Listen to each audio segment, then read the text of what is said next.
Nous allons voir aujourd'hui, tu veux un vrai succès, alors vois, parle et agis. Tu veux un vrai succès, mais dans quoi nous voulons parler? Quel genre de succès nous voulons parler? Toujours succès lié à Christ. Un succès profond, durable, un succès très significatif. Pas un succès sporadique, un succès quelque chose qui est artificiel. Le vrai succès dans la vie chrétienne. Et pour cela, nous allons aller pas à pas. Nous allons progresser et nous allons voir, selon la grâce de Dieu. Je voudrais que nous comprenions quelque chose de très important. Notre but, frère, Dieu a envoyé son Fils sur la terre pour un seul but. C'est de sauver l'humanité donc du péché et de délivrer l'homme donc de la domination de Satan, afin que Dieu continue à servir Dieu de façon simple sur la terre. Donc c'est pourquoi c'est important, mon frère. Dieu a envoyé son Fils sur la terre. Nous ne devons pas oublier cela. Pour sauver la race humaine du péché, de la domination de Satan, pour qu'il le serve, pas pour avoir des bénédictions. Dieu n'a pas envoyé son Fils sur la terre pour que nous ayons des bénédictions. Parce que quand nous croyons en Jésus, nous sommes déjà bénis. On n'a pas besoin de chercher des efforts pour être bénis. Mais tant que nous ne comprenons pas cela, alors nous allons commencer à chercher des bénédictions, parce que nous oublions que les 4 évangiles sont différents des épîtres. Dans les 4 évangiles, rien n'est encore accompli. Donc Jésus parle du futur. C'est pourquoi il dit: cherchez premièrement le royaume de Dieu et sa justice. Le royaume de Dieu, c'est quoi? C'est la paix, la joie, l'amour et la puissance par le Saint-Esprit. Et la justice, c'est la nature que Dieu donne à un homme. Étant donné qu'il n'est pas mort, cela était une promesse. Maintenant qu'il est mort et ressuscité, on ne cherche plus le royaume. Non, mon frère. Toi-même, tu es né dans le royaume. Tu es un citoyen du royaume. Un enfant qui n'est pas né peut dire que lui, il cherche le Burkina Faso. Mais quand il est né, il est quoi? Il est bourru. Voilà, donc mon frère, ma soeur, Jésus savait que personne n'était né. C'est pourquoi dans son message, il parle toujours du futur. Maintenant que nous sommes nés dans le royaume, nous sommes citoyens du royaume. Nous sommes héritiers et co-héritiers du royaume. Tant que la parole de Dieu n'aura pas une ascendante dans ta vie, mon frère, ma soeur, tu as un problème. Il n'y a pas une vie de prière efficace sans d'abord la parole de Dieu. Toi, tu pries 3 heures de temps et tu lis la Bible 20 minutes, tu n'auras jamais la victoire. Jamais, jamais, jamais.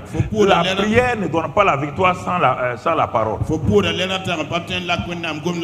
Dieu a d'abord donné la parole. Il a tout fait par la parole. Il a tout créé par la parole.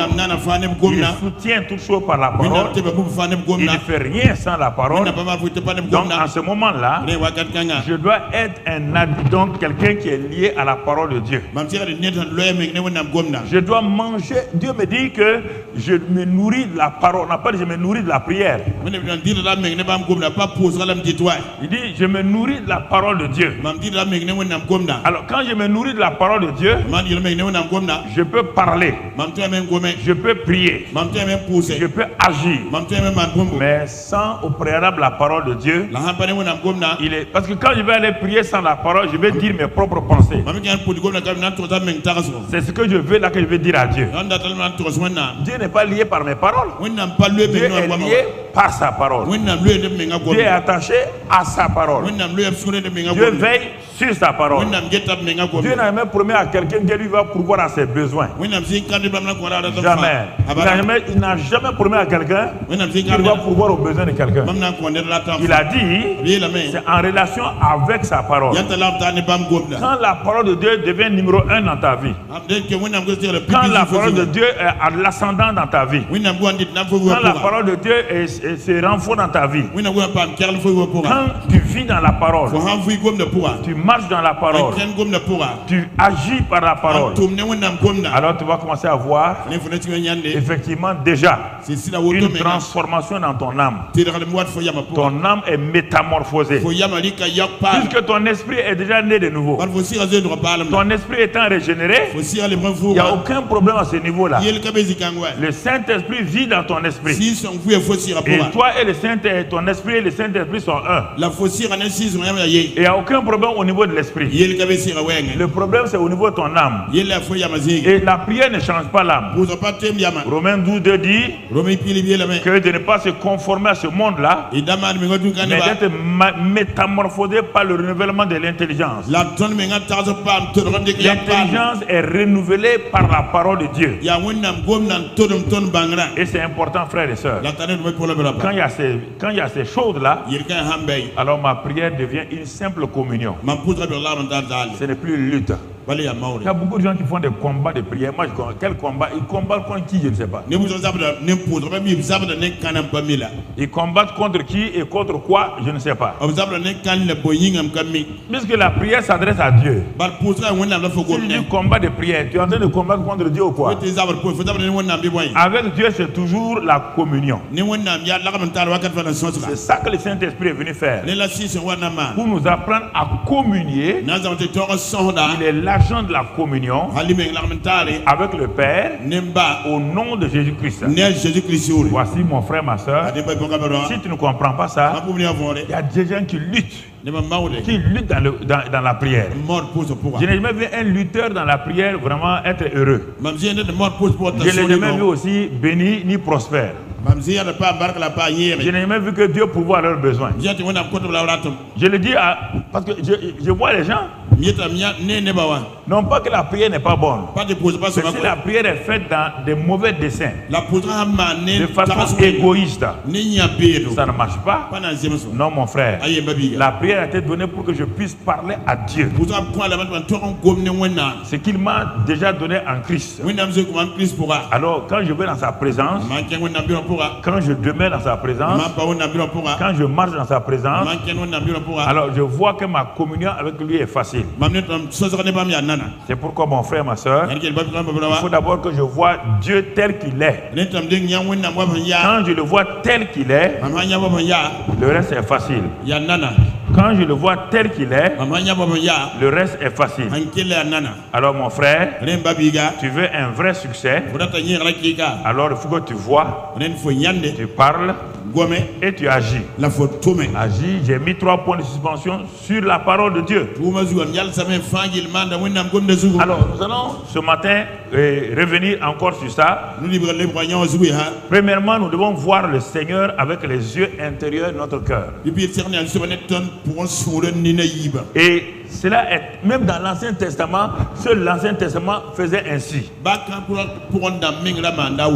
Apprendre à voir. Et le mot voir ici, quand il a des synonymes. Le mot voir ici, ce n'est pas avec les yeux naturels. Voir veut dire comprendre, voir veut dire croire, voir veut dire être conscient. Voilà les 3 synonymes de voir.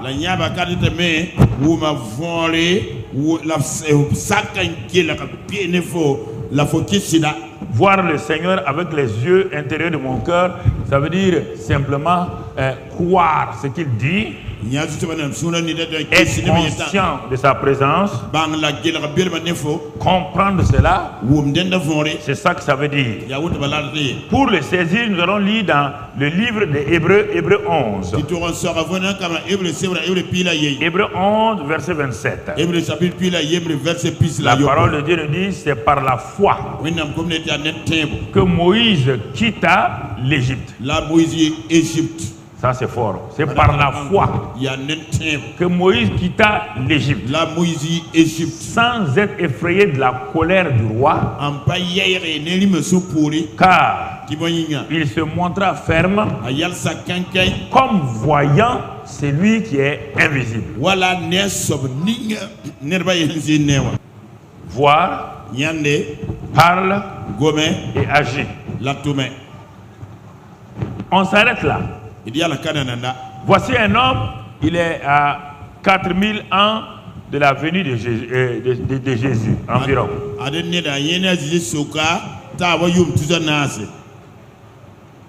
Et on parle de Christ en relation avec Moïse. Si on avait lu le verset 4 à 6, tu allais comprendre ça.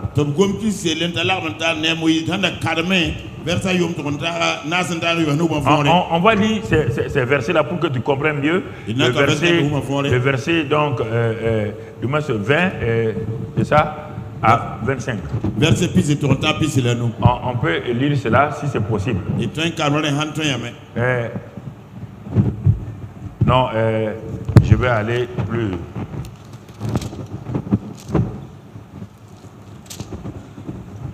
Verset 23, c'est par la foi.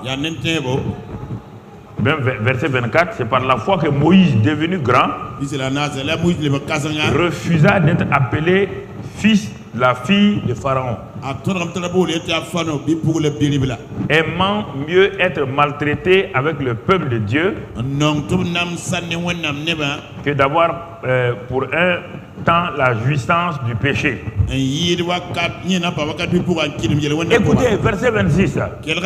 On parle de Moïse. On dit regardant l'opprobre de Christ. Voici deux personnes, il y a presque 4000 ans entre les deux. C'est pourquoi la révélation est très importante.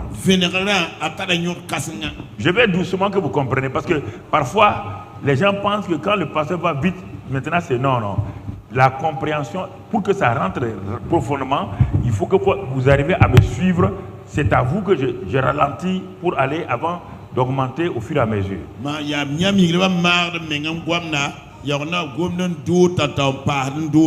Voici un homme. Jésus n'est pas encore venu.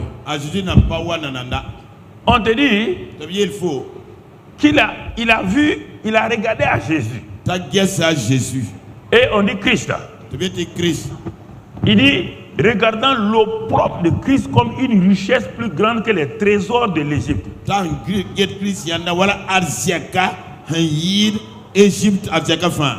il avait les yeux fixés sur la rémunération. C'est par la foi, comme il avait les yeux fixés sur la rémunération, c'est par la foi qu'il quitta l'Égypte sans être effrayé de la colère du roi. Car il se montra ferme comme voyant celui qui est invisible. Comme voyant celui qui est invisible.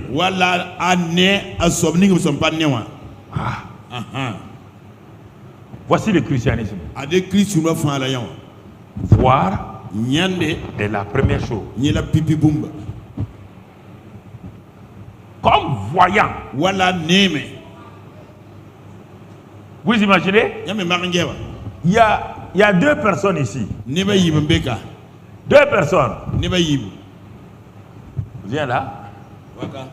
Donc, voici, il est en Égypte. Il est le prochain pharaon qui est programmé. Et à un moment donné, il a réalisé que il ne doit pas être pharaon. Il n'a pas eu peur de la colère du roi quand il est venu pour libérer son peuple.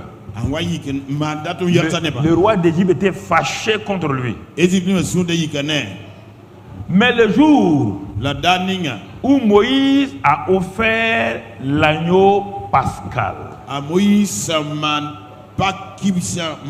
et que Moïse a mis le sang de l'agneau pascal sur les tentes et que chaque père de famille a mis, et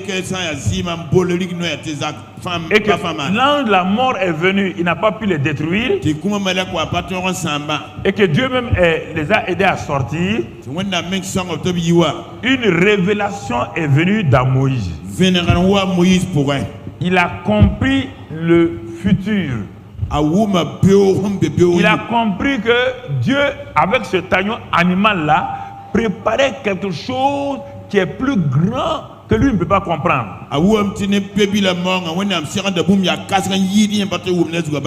Alors, à partir de ce moment-là, toute forme de peur a quitté le cœur de Moïse.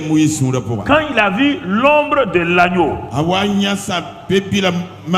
l'ombre de Christ dans cet agneau, quand il a vu le sang de cet agneau animal faire cette opération, cette délivrance, Moïse n'a pas eu peur de quitter la maison de Pharaon. Pourquoi? Moïse voyait quelqu'un. Il était là physiquement avec Pharaon. La puissance de Pharaon était là. La puissance de Pharaon était là. Pharaon était une réalité physique. Mais Moïse voyait Christ. Est-ce que vous comprenez? Il ne voyait pas l'individu Jésus. Il voyait Christ. Il a découvert à travers ce qu'il a fait ici là que Dieu, ce que Dieu a dit dans Genèse 3 là, c'est lui qui a écrit le livre de Genèse. Genèse 3 là, que la postérité là va écraser. Il a compris par l'acte ici que la postérité n'est pas le Isaac ni Jacob, mais c'est quelqu'un qui est représenté par l'agneau. Alors dès que Moïse a vu cela, il a quitté l'Égypte sans un problème. Et quand il est arrivé à la mer Rouge ici, Pharaon était derrière. Pharaon était derrière. Donc premièrement, délivrance. Vous comprenez? Délivrance. Au moyen du sang de l'agneau pascal. Satan et Pharaon est livré en spectacle. Pharaon est humilié. Alors il ne peut rien faire. Moïse a quitté. Pharaon est derrière lui pour le rattraper. Pour écouter, c'est votre vie chrétienne, pour le ramener dans son ancienne vie. Tant qu'on ne comprend pas ça, on ne peut pas se débarrasser de ses péchés que dans l'ancien système. Et vous allez accuser les démons. Donc, Pharaon le poursuivait parce qu'il ne veut pas le libérer. Et Moïse arrive au Jourdain. Moïse va comprendre autre chose. Le Dieu qu'il a commencé à comprendre ici, qu'il a commencé à voir ici là, et le Dieu qui lui a promis la terre promise. Moïse n'a jamais vu la terre promise. La terre promise est une promesse. Il ne l'a jamais vu physiquement. Il savait que la terre promise là, c'est la plénitude de ce que Christ, la vie chrétienne et la vie chrétienne sera. Alors, il quitte ici sans peur. Il arrive là. Et aujourd'hui, à la mer Rouge, Moïse continue à regarder à qui? À Christ, donc à Dieu. Il entend la voix de Dieu. Il est en communion avec Dieu. Les peuples ont peur, mais Moïse n'a pas peur. On n'a pas parlé du peuple ici, on parle de Moïse. À ce niveau-là, Moïse parle à Dieu. Dieu dit, La délivrance que j'ai accordée ici là ne peut pas s'arrêter au Jourdain. Parce que vous êtes mort à l'Égypte. Vous êtes mort à Pharaon. Vous êtes mort à la vie de l'Égypte. Votre ancienne vie a été enterrée là-bas. C'est pourquoi je vous ai amené ici. Il dit Moïse, il faut que vous traversez ici là.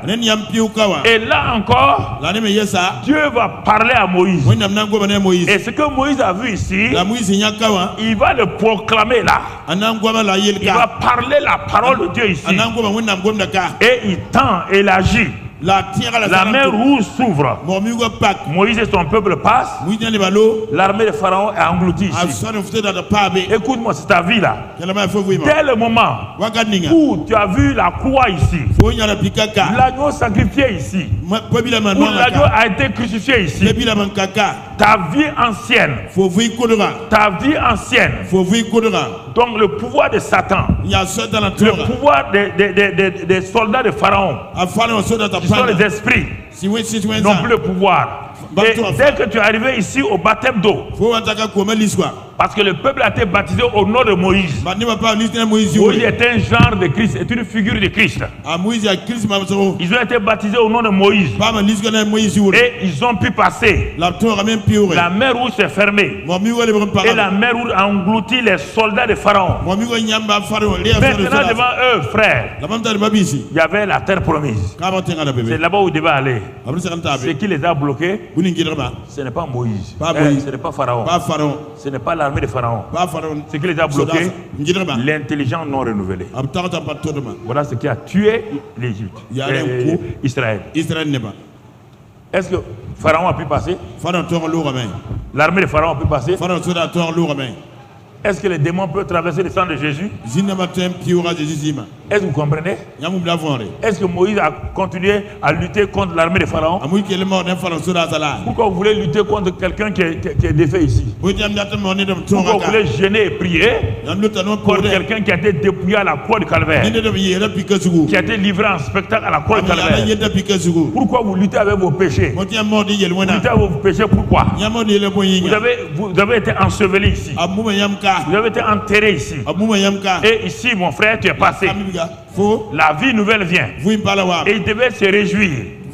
Mais leur mentalité n'étant pas renouvelée, leur passé, ils pensaient à leur passé. Ils regrettaient toujours leur vie de péché. Et beaucoup de chrétiens regrettent leur vie de péché. Regrettent leur vie ancienne. Quand on était en Égypte, quand j'étais dans le monde, on dirait que ma vie était mieux. Quand je mentais, on dirait que ma vie était meilleure. C'est ça, Israël. Ce qui les a tués, c'est leur bouche et leur pensée. C'est pas personne qui les a tués. Alors, c'est ça que Moïse a vu. Alors, frères et sœurs, écoute-moi maintenant. Je suis en train d'avancer avec nous. Écoute-moi attentivement. Où en es-tu? Où en es-tu? Ça, c'est avec Moïse. Regardons un autre homme. Psaume 18. On va aller au Psaume 18, on va voir un autre homme de l'Ancien Testament pour que je parle de l'Ancien Testament pour aller toujours dans le Nouveau Testament. Psaume 18, verset 8. Non, Psaume 16, verset 8. C'est David qui parle maintenant. Regardez ce qu'il dit. J'ai constamment l'Éternel sous mes yeux.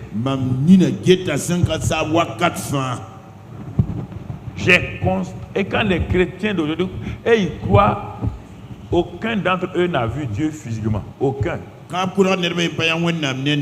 C'est rarement que Dieu est venu se présenter à eux. Quand David dit j'ai constamment, il n'a pas dit que lui, avec ses deux yeux, Dieu est assis, lui, il le voit. Non.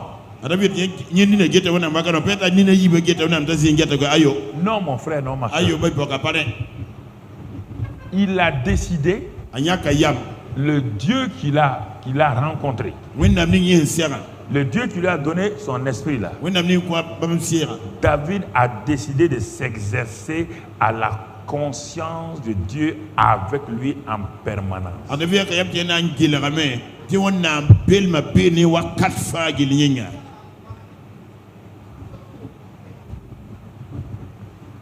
C'est ça, voir Dieu. Et dans son psaume 139, il nous précise ça.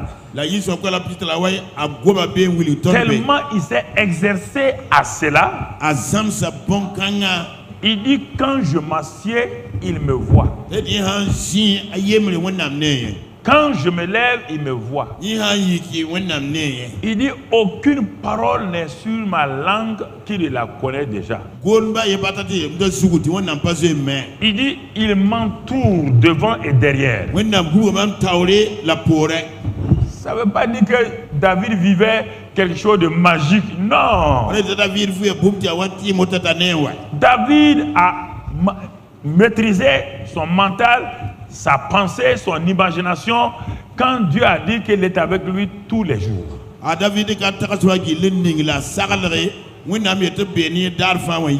Dieu nous a dit ça plusieurs fois, mais combien d'entre vous êtes conscients que Dieu est avec vous? Dieu, quand il dit qu'il est avec vous, il est avec vous. Vous n'avez pas besoin de voir physiquement, de sentir. Quand il a dit, c'est sa parole.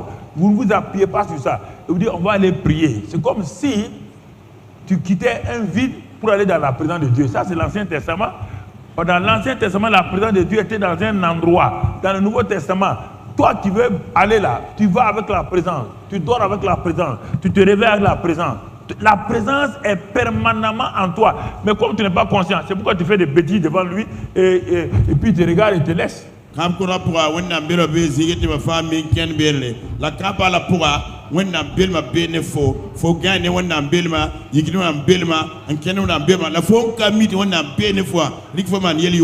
David dit, mais je ne peux pas m'éloigner de lui. Alors que David n'a pas Dieu en lui. Dieu était au dehors. Mais le gars a tellement développé la conscience de Dieu. Il a tellement cru ce que Dieu a dit que Dieu est avec lui. Il dit même dans la vallée de l'ombre de la mort, je ne crains rien car tu es avec moi. David dit, dans le bon temps et dans le mauvais temps, dans les bonnes circonstances et les mauvaises circonstances, dans n'importe quel endroit où je me trouve, n'importe quelle situation, il est avec moi. Si je monte au ciel, ce n'est que son trône. Si c'est sur la terre, c'est son marchepied. Si c'est en enfer, même en enfer, même dans mon enfer, David dit même dans mon enfer, dans les situations les plus difficiles, les situations terribles, il est toujours avec moi. Non pas qu'il voyait Dieu, il s'est appuyé sur la parole. Et c'est la parole qu'il a développée. Il a développé la conscience de la présence de Dieu à travers la parole. Pas à travers la prière, à travers la parole. Il a développé la conscience de la présence de Dieu à travers la parole. Il était lié à la parole. Un moment où la parole est devenue une réalité. Puisque Dieu et sa parole sont un. Quand tu es habitué à la parole, tu es habitué à Dieu. Quand tu aimes la parole, tu aimes Dieu. Il n'y a pas de dire que moi j'aime Dieu. Tu ne peux pas aimer Dieu sans aimer sa parole. Le temps que tu passes avec Dieu montre quel amour tu as pour Dieu. Le temps que tu pries là, ça c'est l'amour pour toi-même. Tu aimes toi-même, que tu es prêt à passer 10 heures pour toi. Mais quand tu as la Bible, quand tu ouvres la Bible, quand tu médites la Bible, 1 heure, ça veut dire qu'une heure de communion avec Dieu. 2 heures de communion avec Dieu. Mais quand tu pries, tu communies avec toi-même. Tu t'aimes toi-même. Parce que tu veux tes problèmes résolus. Tu veux tes sujets résolus. Mais quand tu lis la Bible, ça veut dire que toi et Dieu, il est là. Dieu est dans sa parole. Sa parole et lui sont un. Quand tu lis, Dieu parle, tu parles. Et tu commences à le louer. Tu commences à le bénir. Tu commences à le manifester. Tu es content à travers la parole. Au moment où tu médites là, tu peux prier. Tu peux le louer. Tu peux l'adorer. Tu n'as pas besoin de laisser la Bible courir ici, aller prier. Non, la parole, quand elle est ouverte déjà, quand tu la médites, Dieu est là. Parle de lui. C'est sa parole. Dieu est avec sa parole. Dieu est dans sa parole. Sa parole et lui sont un. La prière, c'est toujours toi. Ce sont tes besoins. Tu ne penses qu'à toi. Mais quand tu lis la Bible, tu penses à Dieu. Tu es enfant de Dieu.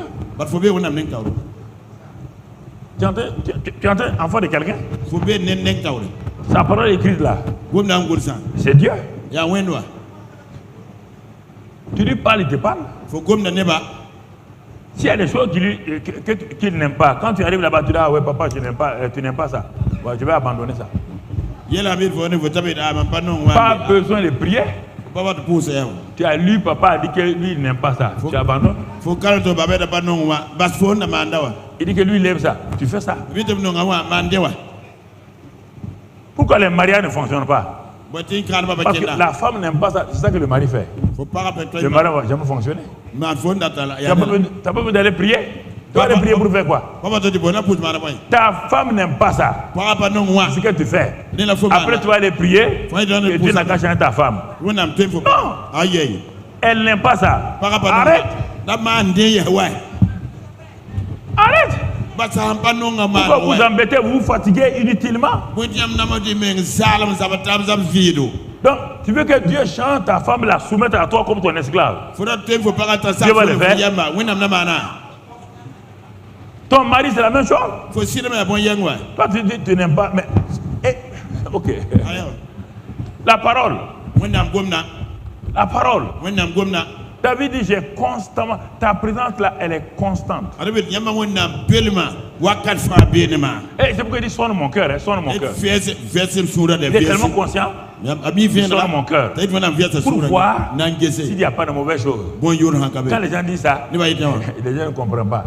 Sonne mon cœur, pour voir. Ils attendent déjà, oh Seigneur, sonne mon cœur, sonne mon cœur, sonne mon cœur.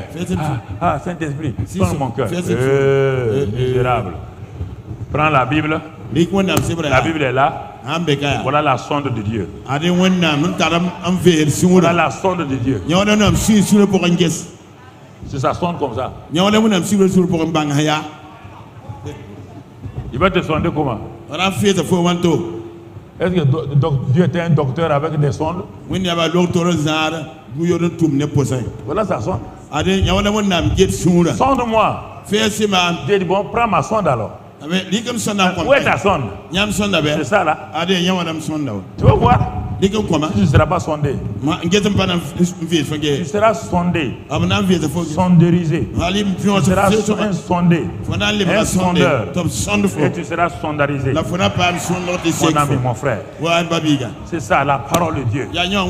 La parole de Dieu sonde les gens. Il n'y a aucun problème. Tu vas le prier, tu perds ton temps. Tu vas le prier pour faire quoi? Tu as besoin de prendre la sonde de Dieu. C'est ça que David dit. Donc Moïse dit, j'ai compris quelque chose. L'agneau là, Dieu avait dit à Ève que sa postérité et celle de Satan, du serpent, il y aura une guerre. Il y aura une guerre. Et que sa postérité va écraser la tête du serpent. Et que le serpent va le mordre au pied. Quand Moïse fait le sacrifice, en ce temps, le serpent avait déjà mordu leurs pieds. Et par le sacrifice maintenant, ils vont écraser sa tête en Égypte. Comprenez? Moïse a dit, hein? Le Dieu est intelligent. Hein? Il me montre déjà ce qu'il a dit dans Genèse 3. C'est pourquoi il quitte maintenant l'Égypte sans peur. Il y avait la colère de Pharaon, il n'a pas peur. Parce qu'il a vu l'invisible. Il y a deux manières de voir. Voir physiquement, c'est limité. Voir l'invisible, ça rend l'impossible possible. Quand tu vois l'invisible, ton impossible devient possible. Si tu n'as pas vu l'invisible, tu perds ton temps. Tu as des efforts, mais tu perds ton temps. Bien-aimés frères et sœurs, le troisième texte que nous allons voir, 2 Corinthiens 4, verset 18. Ça c'est dans le Nouveau Testament avec Paul. Il résume tout cela. Et qu'est-ce que Paul nous dit? Dans ce passage de 2 Corinthiens 4, 18 là, il nous dit ceci, mon frère, ma soeur. Parce que nous regardons non point aux choses visibles, mais à celles qui sont invisibles. Car les choses visibles sont passagères. Oui ou non? Les choses visibles sont passagères, oui ou non? Tout ce que tu peux voir à tes yeux là, que ce soit les hommes, ils sont passagers. Oui ou non? L'homme qui est la créature vraiment de couronne même de Dieu là, il est quoi? Il est passager. Donc ce que l'homme fabrique même est quoi maintenant? Passager. Passager. C'est pourquoi il se rouille, l'oxydation. Le fer se rouille. Tout se rouille. Tout se gâte. Les fruits, tout. Ils disparaissent. C'est pourquoi si tu continues à regarder les choses visibles, les choses matières, tu ne t'intéresses qu'à ça, tu ne verras jamais la réalité du Dieu invisible. Il dit, mais c'est pourquoi nous regardons. Non pas aux choses visibles. On n'a pas, c'est pas magique. Là encore, je vous te dis, les choses visibles et les choses invisibles. Est-ce que pour regarder les choses visibles, est-ce que tu fais un effort? Tu regardes ça là, tu vois non? Tu regardes celle-là, tu la vois? Tu regardes les ampoules, tu vois non? Est-ce qu'il y a un effort? Parce qu'elles existent. Les choses invisibles existent. Dieu est. Et il dit quoi? Voir là, c'est quoi? Qu'il est. Tu n'es pas dans le monde naturel. Uniquement. Tu es dans le monde, tu n'es pas dans le monde naturel uniquement. Tu es dans le monde spirituel. Dans le monde spirituel, Dieu est. Dans le monde physique, Frédéric est. De la même manière que Frédéric est dans le monde physique là, que je le vois là, quand je deviens enfant de Dieu, Dieu est. Je le vois aussi avec mes yeux spirituels. On n'a pas dit que tu le vois magiquement. Voir Dieu, l'invisible, c'est quoi? Voir qu'il a dit qu'il est avec toi, même si tu ne le vois pas.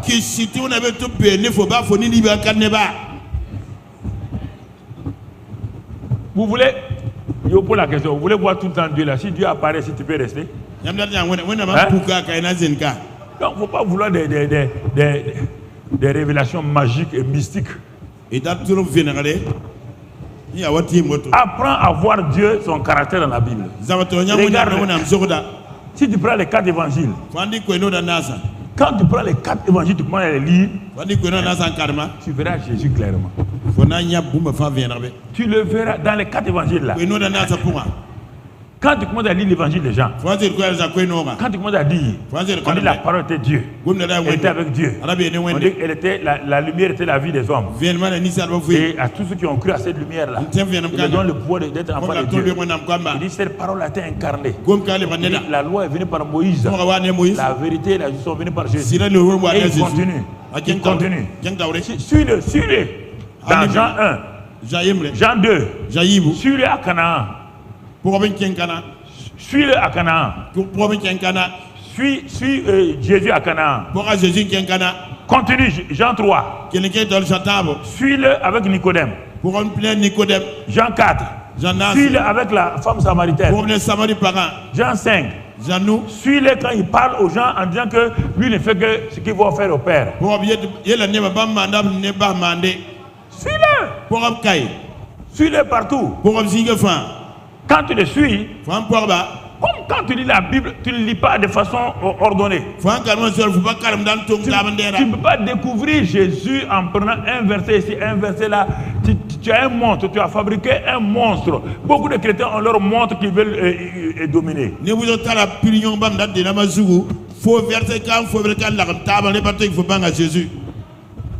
Je lis les évangiles plusieurs fois. Tout ça, c'est pour que mon regard sur Jésus ne change pas.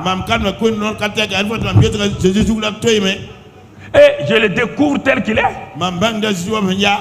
Et c'est pourquoi, à un moment donné, il dit à ses disciples, celui qui m'a vu a vu le Père. Celui qui m'a vu a vu le Père. Vous ne m'avez pas assez regardé. Jésus dit, le Père est à moi. Je ne suis que la couverture du Père. Si vous regardez mes paroles, mes actes, mon attitude, vous allez découvrir Dieu à longtemps. Mais vous me regardez avec vos yeux naturels. Celui qui m'a vu a vu le Père. Le Père est à moi, je suis dans le Père. C'est le Père qui est à moi qui fait les œuvres. C'est lui qui parle à travers moi. Mais vous êtes avec moi. Vous avez des idées sur moi. Vous ne me voyez pas. Quand tu lis la Bible là, qu'est-ce que tu cherches dans la Bible? Tu es en train de chercher tes intérêts. C'est pourquoi tu as des problèmes. Découvre d'abord Dieu. Découvre-le. Quand tu vas le découvrir là, tu vas le suivre simplement. Jésus disait, qu'est-ce qu'il disait aux gens? Suis-moi. Simplement. Suis-moi. Il a dit à Matthieu, suis-moi. Il a dit à Philippe, suis-moi. Il a dit à Nathanaël, ah bon, tu ne crois pas? Mais moi je t'ai vu depuis là-bas. Quand tu étais sur le figuier, j'ai vu que tu es un gars très très juste, il n'y a pas de fraude en toi. Nathanaël est dans ta tête. Tu es le fils de Dieu. C'est ça seulement que tu as vu. Désormais, tu verras le ciel ouvert et tu verras une échelle montée. Tu es le fils de Dieu. Mais vous ne voulez pas lire. Si vous le découvrez comme ça, vous n'avez pas de problème. Mais chaque fois que vous ouvrez la Bible, vous voulez un verset pour vous-même. Un verset pour vous-même. Ça c'est quoi? Découvrez d'abord. Découvrez-le. Découvrez-le. Et il n'a pas une Bible complète. Moïse n'a même pas, il n'y avait rien encore. Il a découvert Dieu. David a découvert Dieu. Paul dit ici, il faut que nous découvrons l'invisible. Quand nous regardons l'invisible, à travers quoi? Je découvre l'invisible à travers quoi? À travers sa parole. Sa parole me décrit, sa parole décrit la photographie de l'invisible. Mais il se décrit lui-même dans la parole. Il se décrit lui-même ici. Il se décrit lui-même ici. Il parle de lui-même ici. Tu n'as jamais vu quelqu'un? Il doit venir chez toi, dans ton pays. Tu ne l'as jamais vu. Et il n'a aucun moyen pour t'envoyer une photo. Il va se décrire dans un document t'envoyer. Il dit, le jour que je vais venir là, je suis un homme, je suis grand.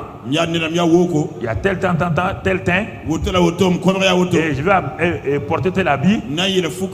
Quand il va te décrire comme ça là, que tu le vois oui ou non?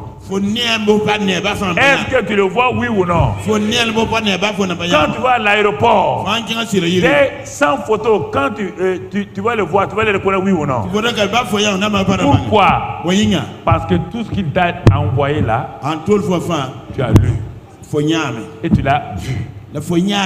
Mais comment toi tu veux voir Dieu? Tu veux voir Dieu comment? Travers ça. Il t'a envoyé sa description ici. Il t'a dit que lui il est. Il t'a montré sa photo ici. Toi, tu veux autre chose? Tu veux révélation? Quelle révélation? Quelle révélation tu veux? Quelle révélation tu veux? C'est pourquoi tu perds ton temps? Tu peux mourir sans voir Dieu et puis aller au ciel. Si quelqu'un va voir Dieu, il n'ira jamais au ciel. Et la plupart du temps, Dieu se révèle de façon extraordinaire à des gens qui ne veulent même pas. Tous ceux qui sont derrière Dieu là, révèle-moi Seigneur, cette nuit parle-moi, il ne te parlera pas. Il dit mais toi tu es rebelle à ma parole, tu ne veux même pas lire ma parole. C'est que je veux me révéler à toi pourquoi? Ça va te servir à quoi? Alors mon frère, ma soeur, est-ce que tu comprends? Est-ce que tu saisis? C'est ça. Alors, le voir tout près, tu dois le voir tout près de toi. Et nous avons le privilège, c'est que Dieu est en nous. Ça, c'est ce fait-là, vous luttez avec ça. Dieu est, vous luttez avec ça. Dieu est en moi et vous ne le dites pas le matin. Vous ne le dites pas le soir. Oui, Seigneur, aide-moi. Il n'y a qu'à t'aider d'où? Tu veux qu'il vienne d'où? S'il te plaît. Dis-moi. Le père et le fils sont en haut. Mais le Saint-Esprit en même temps les a amenés en toi. C'est lui qui est assis en haut là, il ne descend pas. Puisque le Saint-Esprit est en toi. Le matin tu ne dis pas, tu ne parles pas. Je vous dis ça. Le problème, quand vous levez, vous voyez vos problèmes. Vous ne voyez pas Dieu. Celui qui vient de se réveiller là, il se réveille avec le Seigneur en lui. Mais quand tu te réveilles et tu remercies Dieu, tu le bénis pour sa présence en toi. Chaque fois que tu fais ça, tu vas voir que la conscience de la présence de Dieu devient une réalité. Il a dit, je ne t'abandonnerai point. Je suis avec toi jusqu'à la fin du monde. La fin du monde n'est pas arrivée. Pourquoi vous ne donnez pas raison à Dieu en disant ce qu'il a dit? Pourquoi le matin vous perdez votre temps en téléphonant à un pasteur, en téléphonant à quelqu'un, en demandant à quelqu'un de prier avec vous? Pourquoi vous perdez ce temps-là et vous énervez Dieu? Vous le mettez mal à l'aise. Il est en vous.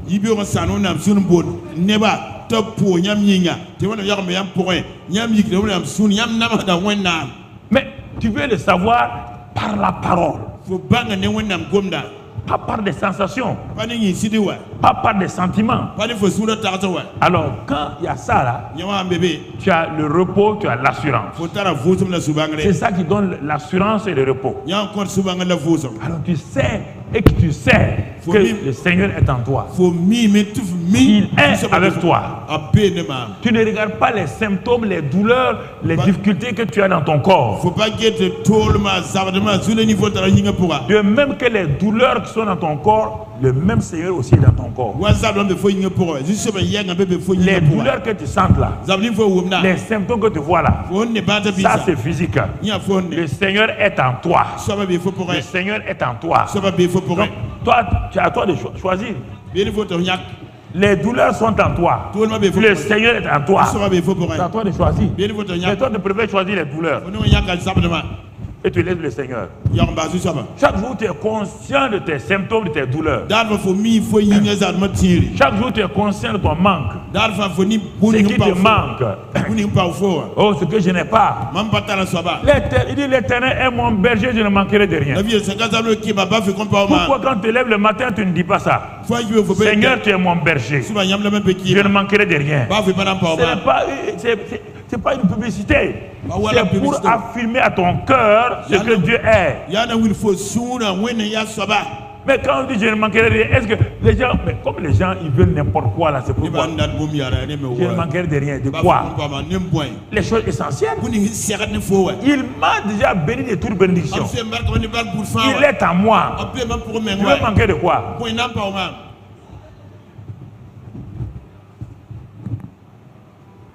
Ça c'est un. Donc voir Dieu tel qu'il dit qu'il est. À travers sa parole. Le découvrir là-bas. Voir ça.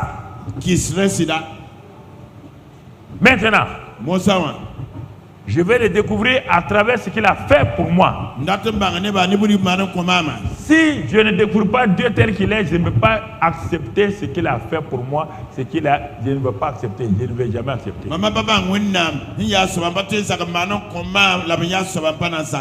Si je ne crois pas en cet homme-là, il n'a qu'à me donner un chèque, je n'irai pas le toucher. Parce que déjà, je ne crois pas en lui, je ne sais pas, je ne crois pas qu'il est fidèle, je ne crois pas qu'il est capable, je n'irai pas à la banque parce que je n'ai pas confiance en lui.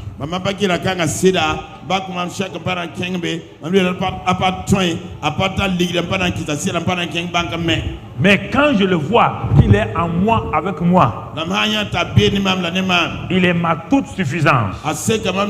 Il est la plénitude qui est en moi. Il est à côté de moi, il est avec moi permanemment. Alors, je vais voir ce que Dieu m'a donné. Allons pour cela dans le livre de Josué. Josué 1, on va voir. Josué 1. Et regardons bien ce que la Bible dit. Vous voyez, Josué était un homme. Vous restez là jusqu'à ce qu'on revienne encore. Josué était un homme qui a appris à connaître Dieu. Il ne l'a pas vu. Lorsque son mentor Moïse entrait dans le lieu très saint pour parler à Dieu face à face, dans Exode 33, il est dit Josué partait dans le lieu saint là et était là-bas couché. Et il a appris à être fidèle dans ce rendez-vous-là. Il savait que l'autre côté du voile là, il y avait son mentor là-bas, il y avait son leader là-bas. Il parlait avec Dieu. Il n'a jamais vu Dieu. Jamais. Mais le gars avait en lui une faim de connaître Dieu comme Moïse le connaît.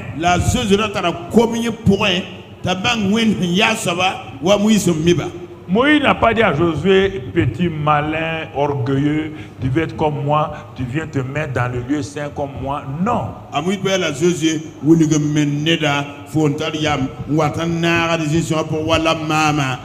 Tout bon leader a le désir que ceux qui l'influencent là soient comme lui et même mieux que lui.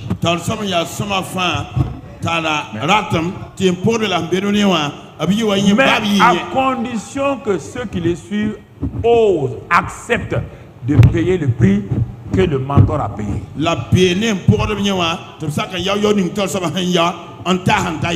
Josué est jeune. Moïse a environ 120 ans.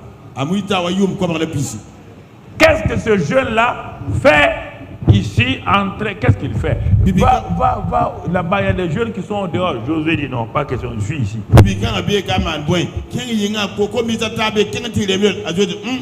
Les jeunes sont en train de se réjouir. Josué dit laissez-les se réjouir. Je suis un homme d'objectif. J'ai un but dans ma vie. Est-ce que tu as un but dans ta vie? Vois-tu? Voilà la question. Quel est le but que tu as? Quel est le but? Josué était parmi 70 anciens. Où sont les 69 autres anciens? Où sont-ils? Les 69 anciens avaient le privilège de rentrer là où Josué rentrait. Où ils sont? Ils sont anciens. Ils sont diacres. Ils sont anciens dans l'église. Mais ça leur suffit largement. La présence de Dieu ne les intéresse pas. La présence de Dieu ne les intéresse pas. C'est cette soif dans le cœur que Dieu a regardé. Un jour, comme Moïse allait partir, il dit à Moïse, pose les mains sur Josué, transfère sur lui l'onction que je t'ai donnée. Transfère sur lui la sagesse que je t'ai donnée. Pose tes mains. Moïse a posé les mains. Tout ce que la dignité de Moïse est transférée en Josué. Moïse est mort maintenant. Alors Dieu dit à Josué, ton temps est venu. Lève-toi. Lève-toi et entre dans ce pays que je vous ai donné. Il faut que tu vois le pays tel que Moïse l'a vu. Tu as vu le pays physiquement déjà. Tu étais parmi les 12 espions pour rentrer là-bas. Tu as vu le pays physiquement. Tu le connais physiquement. Mais maintenant c'est toi le leader qui doit faire rentrer donc le peuple dans ce pays. Il faut que ta vision change. Je vais te définir le pays que je donne, que j'avais dit à Moïse. Toi tu ne le savais pas. Vous ne pouvez pas être dans l'œuvre, dans la vision de quelqu'un. Si vous ne comprenez pas sa vision, vous allez gâter la vision. C'est pourquoi il y a des gens qui viennent au centre, ils mélangent tout et ils veulent tout mélanger, ils ne comprennent pas ce qu'on vit.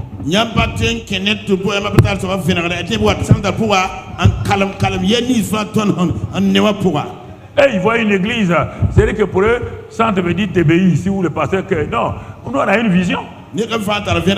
On sait où on va. Quand tu vois les gens sont agités, donne-moi ça, donnez-moi ça, donnez-moi. Nous on n'est pas dans ça. Dieu nous a donné. On n'a pas demandé à Dieu. Non, on n'est pas agité. Regardez, Josué était un gars obéissant, un gars soumis. Il est parmi les 70 anciens. C'est pourquoi quand le temps est venu, Dieu dit c'est Josué. Pose ta main sur lui. Il va entrer dans ta dignité. Je vais mettre en lui tout ce que tu veux. Et Dieu va ouvrir maintenant. Il va montrer à Josué tout ce que lui il avait donné à Abraham, Isaac et ensuite à Moïse et tout. Quand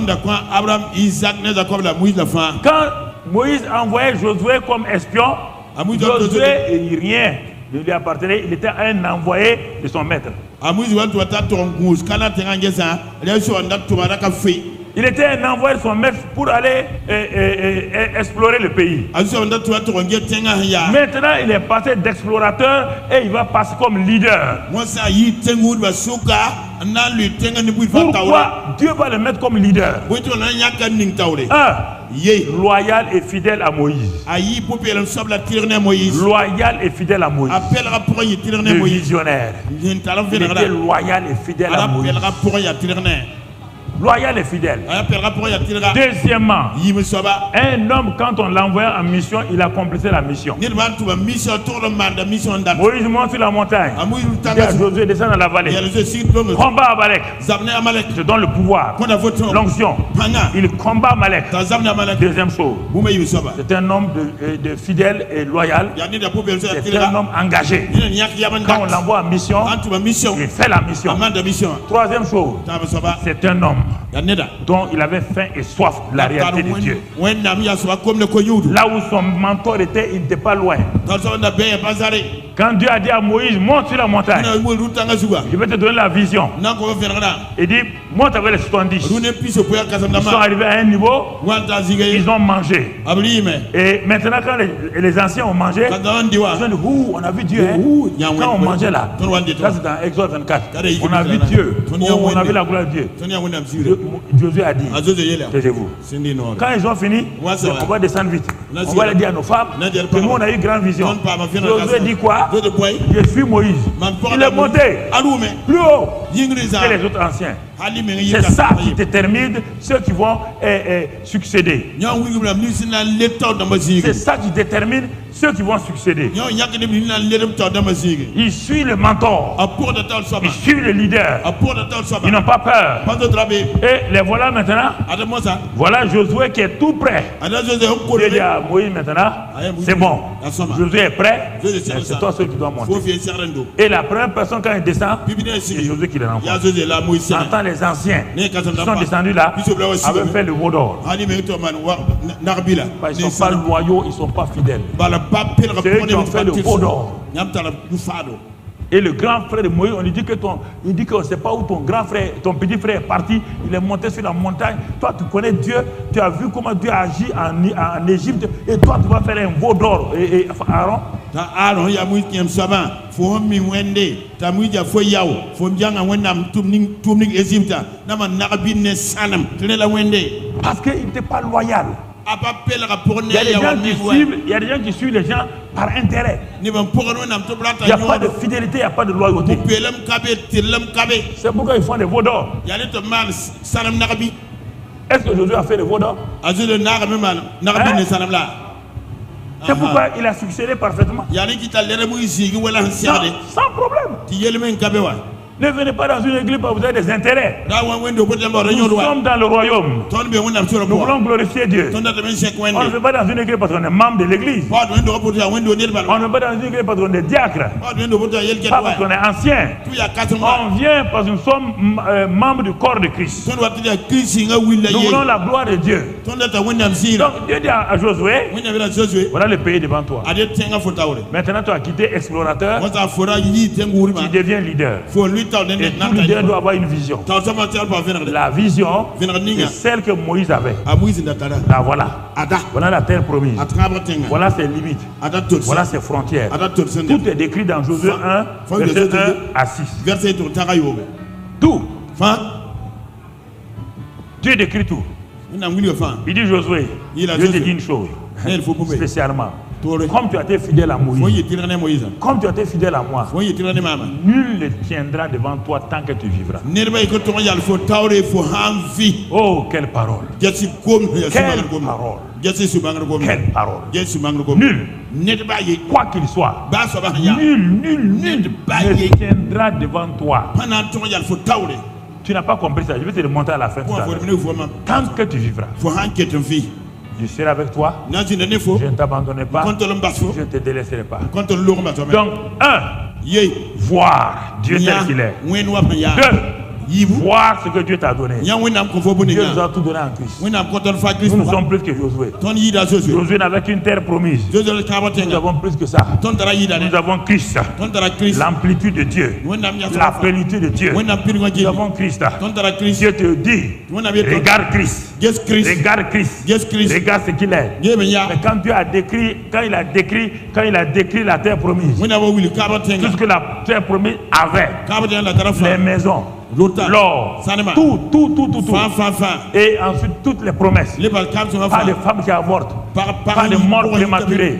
Rien. Dieu a tout décrit. C'est pour vous. Mais notre Christ, c'est plus que la terre promise. Dieu nous a donné Christ. C'est ça. Nous sommes en lui. Nous avons tout pleinement en lui. Il nous a tout donné. Il nous a donné la victoire sur le péché. Il nous a donné la victoire sur Satan. Il nous a donné la victoire sur les démons. Il nous a donné la victoire sur tout. Tout est en Christ. Mais les 10 espions ont dit que ce n'est pas possible. Est-ce que tu fais partie des 10 espions ou des 2? Est-ce que tu es du groupe de Caleb, Josué, ou tu es du groupe des 10? Les 10 ont dit oui, ça semble être vrai, mais ce n'est pas possible. Mais nous avons tout en Christ. Pourquoi tu pars consulter des pasteurs et des prophètes? Tu as tout en Christ. Tu as la santé, tu as la victoire, tu as la prospérité, tu as la guérison, tu as l'élévation, tu as tout en Christ. Pourquoi tu ne restes pas en Christ? Pourquoi tu ne demeures pas en Christ? Que cherches-tu avec les gens? Que cherches-tu chez les gens? Pourquoi vas-tu là-bas? C'est ça, mon frère, ma soeur. Les 10 ont dit on va retourner en Égypte. Josué et Caleb ont dit on ne va pas retourner en Égypte. Nous avons tout en Dieu déjà. Nous avons pleinement tout. Nous avons tout. Dieu est avec nous. Dieu est avec nous. Frères et sœurs, regarde maintenant mon frère. Ça c'est important. Donc premièrement, voir Dieu tel qu'il est. Ensuite voir tout ce qu'il t'a donné. Il faut l'accepter, il faut le voir. Voir ça. Josué et Caleb ont cru à ça. Ils ont cru. Il n'y a pas de problème. Caleb, tu as quel âge? Tu as quel âge? Eh bien, les gars, j'ai 85 ans. Je vais la montrer là-même. À 85 ans, tu veux? Oui. 85 ans. Oui. Parce qu'il est visionnaire. Il est fidèle et intègre. Il est loyal à la vision. Il n'a pas cherché son intérêt. Il ne s'est pas retranché sur lui-même. Il a fait un sacrifice. Et Caleb a vaincu les géants qui étaient là-bas sur la montagne. Mon ami, mon frère, ma soeur, c'est important que nous comprenions ces choses-là. C'est important que nous comprenions ces vérités. Maintenant que Dieu a révélé toutes ces choses-là, la terre promise, autre chose que Dieu va nous révéler maintenant, je résume encore. Premièrement, tu ne peux pas avoir le succès si tu ne vois pas Dieu tel qu'il est. Si tu ne le vois pas tel qu'il dit qu'il est dans sa parole. Donc c'est pourquoi la parole ne doit jamais t'éloigner de toi. Tu vas voir maintenant ce qu'il va dire à Josué. Il a montré le pays à Josué. Il a tout donné à Josué. Ça c'est la deuxième chose. Troisième chose. Troisième chose maintenant. Lisons verset 8. Verset 8. On va voir la troisième chose maintenant. On a vu, voir. On va voir maintenant.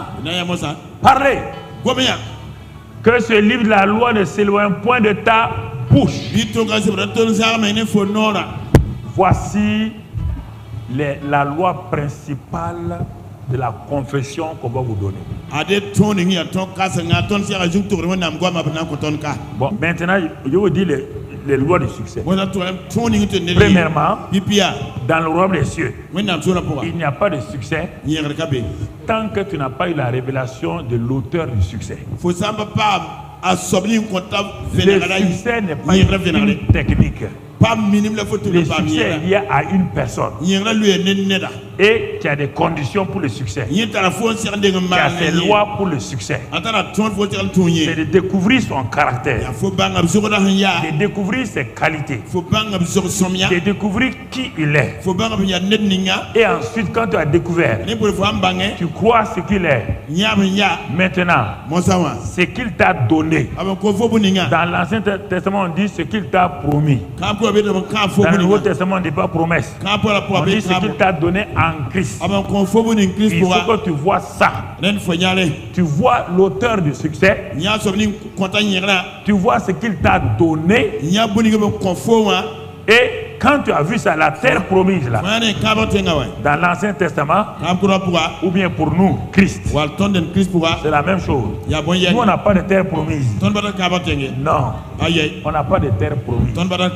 On a Christ déjà. Voilà, frères et sœurs. Il n'y a pas de terre promise. Il n'y a aucune terre promise pour toi. Tu as déjà Christ. Quelle terre promise on va te donner? Tu es juif, non? Hein? Ok. Nous avons Christ qui est supérieur à la terre promise. Mais tout ce qui a été décrit dans la terre promise là, Dieu a décrit les mêmes choses en Christ pour nous.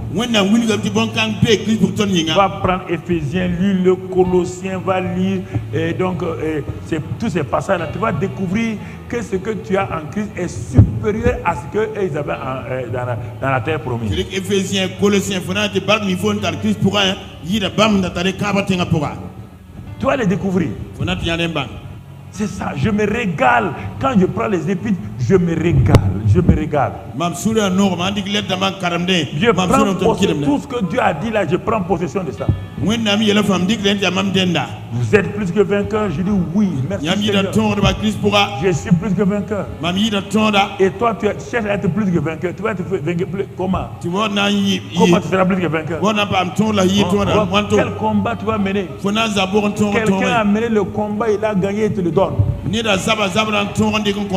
ne veux pas ça. C'est dommage que les gens soient têtus. Ils veulent pas ce que Christ leur a donné.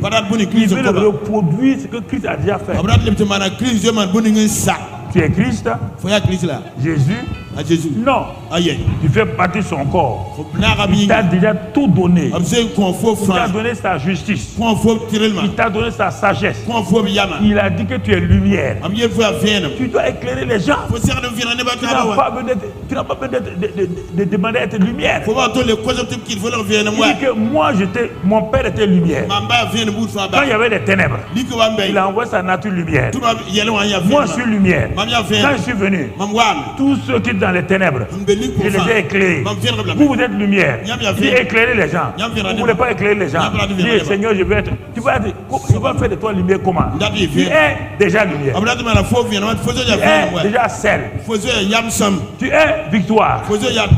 Tu es sage. Il t'a donné sa sagesse. Christ est ta sagesse. Le Saint-Esprit est l'esprit de sagesse. Tout cela c'est en toi. Qu'est-ce que vous voulez? Qu'est-ce que vous voulez qu'il vous donne? Dites-moi s'il vous plaît. Dites-moi, je vais aller rentrer, aller lui demander. Ils m'ont dit que tu leur as rien donné. S'il vous plaît, écrivez-moi vos papiers. Dites-moi que Dieu m'a pas donné ça. Dieu m'a pas donné ça. Je vais aller, je vais lui montrer. Et je vais t'amener. Je vais te montrer du doigt. Voilà, elle a dit que tu lui as pas donné ça. C'est entre toi et lui. Parle. Je comprends pas. Qu'est-ce qu'il doit vous donner?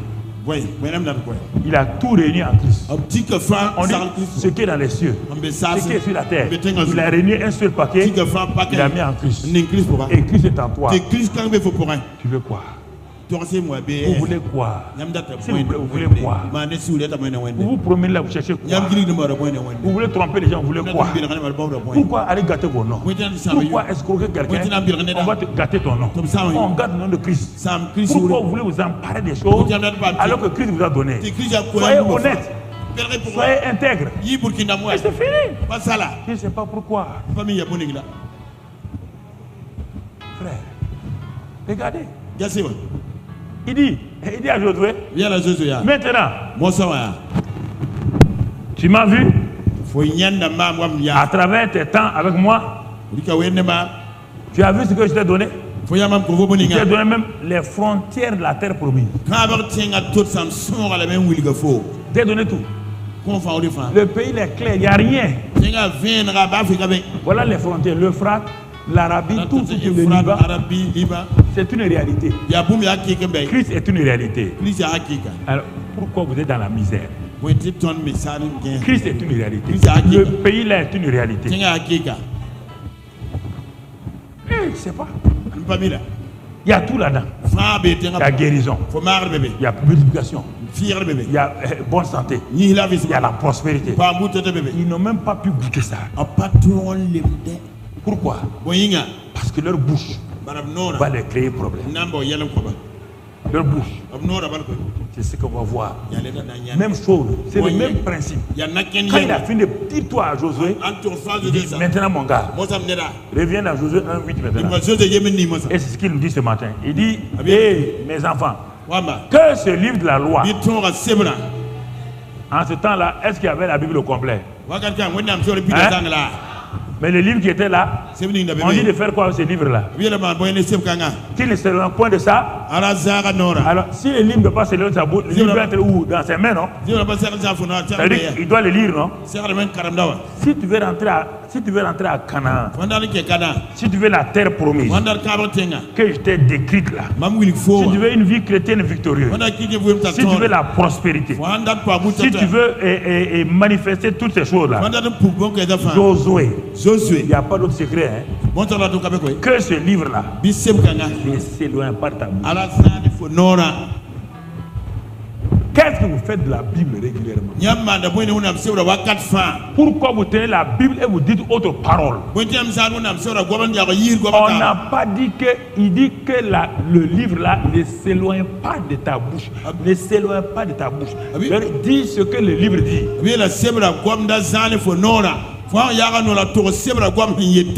Pourquoi vous dites ce que le livre n'a pas dit?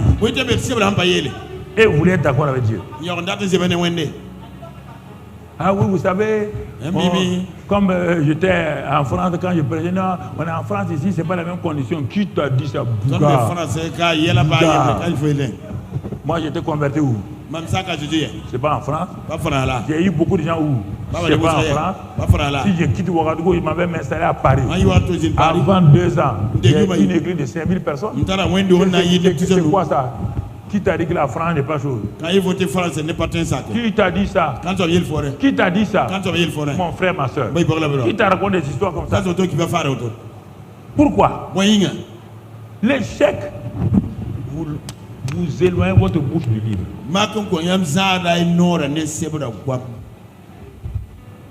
Vous éloignez votre bouche du livre. C'est pourquoi Dieu a dit au même Josué plus tard. Quand ils sont arrivés devant Jéricho, je connais tes gens. Pour un rien, ils aiment parler mal. Écoutez encore là-bas. Vous allez faire le tour de la ville 7 jours. J'interdis pendant les 6 jours. Je connais tes gens. Si tu les laisses parler, si tu les laisses parler, la parole que mon ange habite dans ta bouche là, dis-leur seulement de faire le tour de la ville 7 jours. Et le 7e jour de faire 7 fois. Et que personne ne parle. S'ils parlent, Josué, de même que leur bouche a tué Moïse, leur bouche va te tuer. C'est pourquoi je refuse que les chrétiens me parlent. Je ne me laisserai pas tuer par un chrétien. Pas de paroles négatives. C'est les paroles du peuple qui a tué Moïse. Dieu dit à Josué, si tu veux passer, si tu veux voir le Jourdain, du moins le Jéricho écrasé, dis aux gens, pas une seule parole. Parce que quand ils vont faire le premier jour, ils vont faire le premier tour, ils vont voir sur les murailles là, les Jéricho avec leur lance. Et eux, ils ne doivent rien faire. Ils doivent garder les armes. Ils ne doivent rien dire. Tu les connais, non? Quand ils vont finir de faire le tour là, ils vont faire quoi? Ils vont dire, tu as vu? Josué là, il veut le tuer comme Moïse. Comment un homme normal comme ça va nous laisser devant une armée comme ça? Si tu les laisses parler, ils vont mettre tout à terre. C'est ça l'église. Quand on finit une réunion, les gens ils commandent. Ils détruisent tout ce qu'on a mis dans leur vie. Donc dimanche sur dimanche, ils viennent. Ils ont la brique d'hier, ils l'ont enlevée. Donc ils sont en train de mettre la même brique chaque dimanche. Et ils croient qu'ils avancent. Ils n'avancent pas. Par leur bouche, ils ont créé un problème. C'est pourquoi il a appris d'abord à Josué lui-même. Il dit, Josué, parmi les 12 espions là, actuellement, il reste combien? Je lui dis, il reste Josué et Caleb. Où sont partis les autres? C'était pas 12 leaders? Il a dit oui. C'était pas 12 diacres principaux? Il dit oui. C'était pas 12 anciens? Mais où sont-ils? Il dit, ah, on les a tous enterrés au désert. Il reste combien? Toi et Josué. Qu'est-ce qui vous a, toi et Caleb, qu'est-ce qui vous a gardé? C'est votre bouche. Parce que ce que j'ai dit, que le pays vous appartient là, vous avez dit textuellement au peuple là que le pays nous appartient. Les 10 responsables ont dit le pays ne nous appartient pas. Dieu ment. Il veut nous tuer. Alors, est-ce que moi je les ai tués? Depuis que vous avez quitté 40 ans là, il y a eu quelqu'un qui a eu des maux de tête? Quelqu'un a eu des maux de pied? Quelqu'un a été malade? Pourquoi ils sont morts? Est-ce que c'est la maladie qui les a tués? Ils sont morts parce que dans leur langue il y a la vie et la mort. Ils ont marché, ils sont commencé à tomber un à un, puis ils sont morts comme ça. On se lève le matin, on trouve un des anciens qui est mort. On se lève le matin, un des anciens est mort. On dit mais pourquoi? Mais Dieu dit mais ils ont dit qu'ils vont mourir dans le désert. Ils vont mourir. Votre bouche. Ils ont vu Dieu. Ils ont vu la terre promise. Les 12 ont amené les fruits. Ils ont refusé de parler. La parole de Dieu. C'est les murmures. C'est les murmures tout le temps. Ah, mon mari a fait ça. Mes enfants ont fait ça. Mon patron a fait ça. Mes employés ont fait ça. Murmure au service. Je crois que Dieu n'est pas au service. PDG, DG, autre là. Dieu est dans votre service. Quand vous parlez mal à vos employés, Dieu entend. Quand vous parlez mal dans un endroit, Dieu entend. Quand vous parlez mal à votre femme, Dieu entend. Quand vous parlez mal à votre mari, Dieu entend. Dieu est n'importe où. Si vous ne voulez pas le savoir, il est n'importe où. C'est pourquoi vous êtes bloqué. Vous n'avez pas d'argent. Des chrétiens qui n'ont pas d'argent pour payer leur foyer, leur loyer. Des chrétiens qui n'ont pas d'argent pour manger. Des chrétiens qui n'ont jamais la bonne santé. Leur bouche tout le temps les tue. Regardez, frère. C'est dommage. C'est dommage. Un si grand Dieu, une terre promise. Ils sont morts au désert. Un pays où il fait bon vivre. Un pays où il y a tout. Ils n'ont pas pu goûter. À cause de quoi? Leur bouche. Il dit à Josué. Tu as expérimenté tout ça. Que ce livre-là ne seulement pas ta bouche. Quand tu verras des situations difficiles, parle toujours là. Quand tu verras des situations impossibles, parle quoi? Toujours fais quoi? Parle tes circonstances, parle tes problèmes, parle tes difficultés. Il faut arrêter, hein? De courir derrière les gens. Ça. Parle. Parle. Dieu est avec toi. Dieu n'a pas dit que tu peux faire quelque chose. Dieu n'a pas dit à Josué qu'il. C'est Dieu qui fait l'impossible. C'est qui est impossible dans ta vie là. Toi tu parles et Dieu va le faire. Mais si tu refuses de parler, Dieu ne fera rien. Ah Seigneur. Oh Dieu. Tu n'as pas saisi ça. Quel dommage. Quel dommage. Mon frère, ma soeur, c'est ainsi qu'ils sont allés. Et Dieu a parlé à un autre homme appelé Jérémie. Et dans Ésaïe 50, verset 4, Dieu dit: je vous ai donné une langue exercée. Pour faire quoi? Dieu dit qu'il nous a donné une langue exercée. Il nous a donné. Il dit pour que je sache soutenir. Dieu nous a donné une langue pour soutenir les gens. Soutenir qui d'abord? Moi-même. Ma langue me soutient moi-même. Puisque la parole de Dieu soutient le monde. Ça c'est Hébreux 1 verset 3. La parole de Dieu soutient le monde. Dieu me dit ici qu'il m'a donné la parole pour soutenir. Par la parole celui qui a abattu. Qui a abattu? Toi-même. La parole va te soutenir. Tu vois, tout. Dieu te donne la parole pour te soutenir. Pour me soutenir. Il n'y a pas d'autre moyen.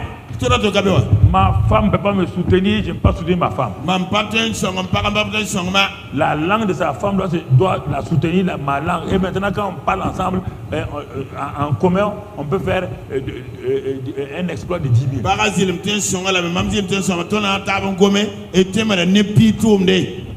La langue d'aucun pasteur ne peut vous soutenir. C'est pourquoi je vous parle clairement. Mais regardez, vous ne voulez pas accepter. Bon. On dirait qu'il y a des gens qui aiment les difficultés, les problèmes dans leur famille parce que ça leur permet d'aller s'asseoir. Mon mari est comme ça, vraiment. Ça leur je suis fatigué. Moi, je me dis mon mari est comme ça, ma femme est comme ça. Dieu a dit que vous me fatiguez vos paroles. Si vous fatiguez Dieu, donc vous fatiguez Pasteur Karambiri. Vous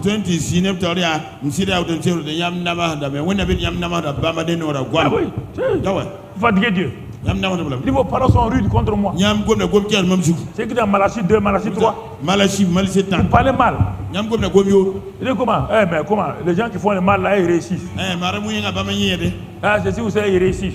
Ah, là, ils réussissent. Ah, ils réussissent. Nous, on n'a rien. Nous, on prie, donc tu es un mauvais Dieu. Tu es un Dieu méchant. Dieu d'abord. Moi. Il dit, mais vous parlez rude contre moi. Où? Dans ta maison. C'est que tu dis dans ta maison là. Dans ta prière là. Dieu analyse. Frère. Il a dit à Jérémie. Bon, je vais te donner un ministère. Hein. Jérémie dit non, écoute-moi. Moi, je suis trop jeune. J'ai vu l'expérience de Moïse. Les autres là, j'ai vu l'expérience. Non. Oh Dieu, laisse-moi tranquille. Je suis un enfant. Dieu dit, ne dis pas que tu es un enfant. Hein. Quand Dieu te choisit, c'est fini. Tu n'es pas un enfant. Dieu vient. Où est ta bouche? Et je mets mes paroles dans ta bouche. Dans Jérémie 1, tu vas trouver verset 4. Tu vas trouver là-bas. Je mets mes paroles dans ta bouche. Dieu vous a donné une langue exercée. Le Saint-Esprit est en vous. Il vous a donné une bonne langue. C'est pourquoi vous parlez en langue longtemps. Quand vous parlez en langue longtemps, votre langage change.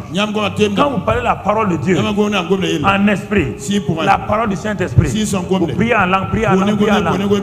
Alors, quand vous ouvrez votre bouche, il vous donne des paroles de vie, des paroles de victoire. Vous ne pouvez plus parler mal. Quelqu'un va prier en langue régulièrement, puis se lever et dire que Dieu ne peut pas, Dieu est incapable. Impossible. Voilà, frères et sœurs. Alors, ouais, Dieu a pris Josué et Jérémie, et il a fait l'œuvre de Dieu. Mais il a eu trop de problèmes. Et comme il y a eu trop de problèmes, on l'a jeté dans des puits, on lui a cassé les bras. Et Jérémie dit à Dieu, tu vois, c'est pourquoi je t'ai dit là, laisse-moi tranquille, je suis un enfant. Le gars est tombé dans la déprime. Dépression. Et là, quand il est tombé dans la dépression, il a commencé à écrire un livre. Dieu dit à Jérémie, ce livre-là, ton premier livre a 52 chapitres. J'arrête là-bas. Il n'y a pas 53. Il n'y a pas 54. Il n'y a pas 55. Mais Jérémie dit quoi? Il dit non. Tu vas appeler le livre-là Lamentation. Je veux les laisser là-bas que le monde entier ça. Quand ils vont te voir au ciel, ils vont te voir les lamentateurs.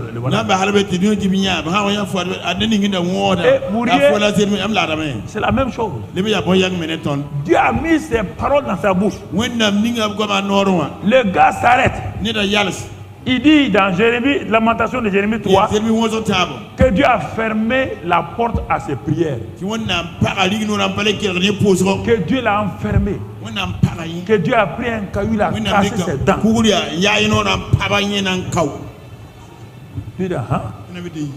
Je mets ma parole dans ta bouche. À cause des difficultés, tu t'assois, tu parles comme un gonéfien. On dirait une femme qui n'a même pas de valeur. On est là. Qu'est-ce que Dieu fait pour nous? On est là. En tout cas, il n'y a rien. On prie à rien. Regarde ma maison. Ce que tu vis là, c'est le produit de tes lèvres. Il n'y a rien de Satan là-dedans. Rien de Satan. Va t'asseoir si tu faut. Va t'asseoir et regarde. Il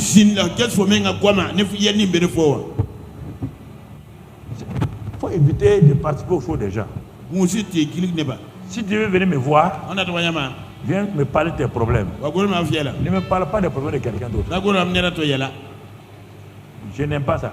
Non, parle-moi de tes problèmes. On voit, on prie, tu t'en vas. Mais l'autre a fait comme ça, ceux-ci là sont comme ça, j'ai horreur de ça. Tu veux me faire entrer dans ton péché. Voilà, moi j'ai aucun problème avec quelqu'un. Je ne hais personne. Je ne veux pas entrer dans ta haine. Non. Je n'aime pas ça, j'ai horreur de ça. faut prendre ta responsabilité. Hein. Bang fo na mana koy ne yala. Si tu as posé un acte, faut dire que tu as posé un acte. Fo man yele yet fo sak fo béré. Ah, c'est à cause de mon mari. Comme mon mari là n'est pas gentil. Si dans pas non mam sama waya. Comme l'homme là me regardait au service tous les jours, il me disait, ne viens pas me dire ça. Tu es tombé, c'est pas pour ton mari. Tu voulais tomber. Tu as cherché un moyen pour tomber. Tu es tombé, lui me dit, je suis tombé. Et relève-toi tranquillement, va à la maison. Il ne me parle pas que c'est ton mari. Ton mari a descendu, l'homme a descendu ta jupe avec la force.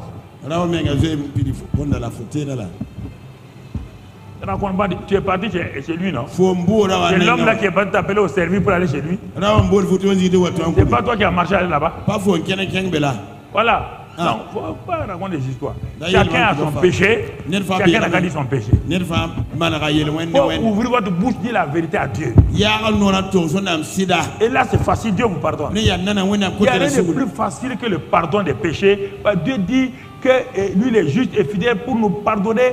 Quand nous confessons, pourquoi vous tournez en rond? Vous voulez tourner en rond? C'est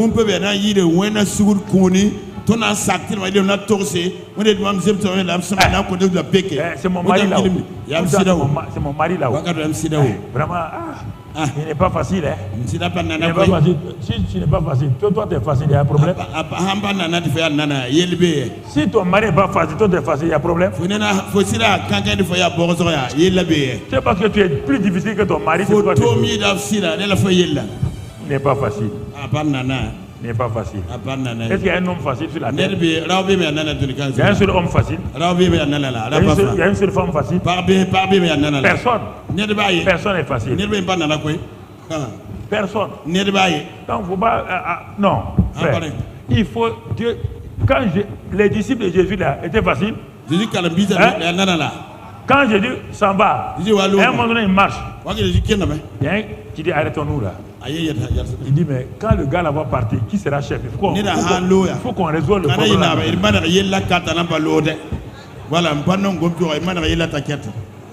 Jésus croyait que ses disciples le suivent. Il les voit là-bas. Il dit chef, c'est une affaire entre nous.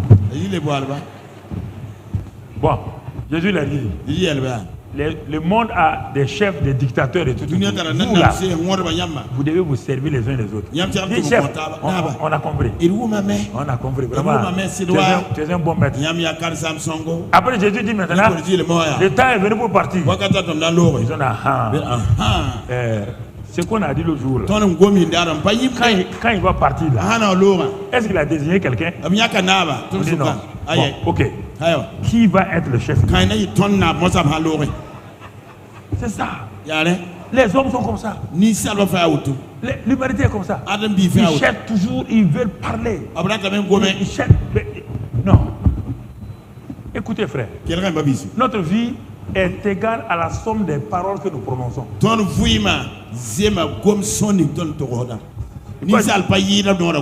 Ce n'est pas la peine d'aller plus loin. Ils ont deux passages et puis on va s'arrêter là. Le Jourdain s'est ouvert à cause de la parole. Les murs de Jéricho sont tombés quand Josué a dit de crier maintenant. Et comme il a dit, Dieu a dit que rien ne tiendra, nul ne tiendra devant lui là. Alors, ce même Josué là, quand il combattait l'armée ennemie, il s'est souvenu que Dieu a dit que nul ne tiendra devant lui. Tant qu'il sera vivant. Qu'est-ce qu'il a fait? Le soleil allait se coucher. Les ennemis allaient fuir. Qu'est-ce que Josué a fait? Il a dit soleil, arrête-toi sur Ascalon, sur Gabaon. Dieu a dit que nul ne tiendra. La Bible dit que pour la première fois, Dieu a écouté une parole d'un homme comme ça. Il dit dans la Bible. Josué dit, ça. Parce que le gars est monté. Il est monté en puissance. Il est monté en puissance. Il a commencé à dire des petites paroles. Il a commencé à dire des petites paroles. Il a commencé à confesser. À confesser. Il s'est affermi dans ça. À tel point qu'un jour, il a osé dire ce que Dieu le Créateur seul a fait. Que le soleil, Dieu m'a étonné. Il dit, mais le gars a pris de l'envergure. Hein? Il dit, on ne peut pas le résister. On ne peut pas. Et ça, ce que je dis là, a été vérifié par les plus gros ordinateurs. Le monde a dit c'est faux. Ils ont vérifié par l'autre. Ils ont trouvé que c'est vrai. Un homme. Qui? Un jeune homme qui suivait Moïse. Un jeune homme fidèle. Loyal. Humble. Chercheur de Dieu. Et quand il a eu ça, il a obéi, il a parlé, il a pratiqué, il a vu la gloire. Il a vu la gloire. Quel genre? Il n'y a pas autre chose. Si vous voulez que les gens vous flattent, allez-y. S'il peut avoir accélération dans ça, là, accélérez le voir. Levez-vous et accélérez le voir. Quelle accélération vous allez avoir? Quelle accélération? Et c'est pourquoi 1 Pierre 3, on va lire ça, mets ça sur l'écran, on va lire 1 Pierre 3. 10, qu'est-ce qu'il est écrit? 3, 10.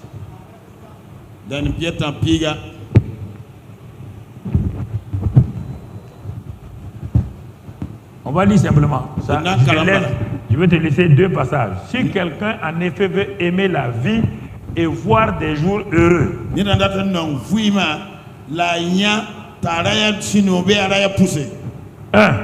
qu'il préserve sa langue du mal.